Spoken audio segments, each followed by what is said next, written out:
உங்களுக்கான இன்றைய பிரபஞ்ச வார்த்தை.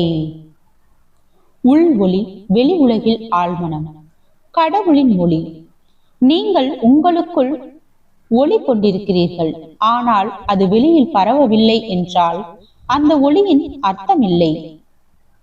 அன்பு, இரக்கம், உதவி இவை அந்த ஒளியை வெளிப்படுத்தும் வழிகள். நீங்கள் பிறருக்கு வெளிச்சம் தந்தால் உங்கள் ஒளி இன்னும் பிரகாசமாகும். ஆழ்மனம் அன்பை அளிக்கும் போதே வலுவாகிறது. ஆழ்மனம் கடவுளின் குரலை கேட்கும் திறனுடைய பகுதி. நீங்கள் அமைதியாக இருந்தால் அந்த குரல் தெளிவாக கேட்கும். என் வாழ்க்கையை நான் மட்டும் இயக்கவில்லை, ஒரு தெய்வீக சக்தி எனக்குள் இயங்குகிறது என்று நம்புங்கள். அந்த நம்பிக்கை உங்கள் வாழ்க்கையை அதிசயங்களால் நிரப்பும். ஆழ்மனதை கடவுளின் கருவியாக உணருங்கள். அப்போது வாழ்க்கை ஒரு பிரார்த்தனையாக மாறும்.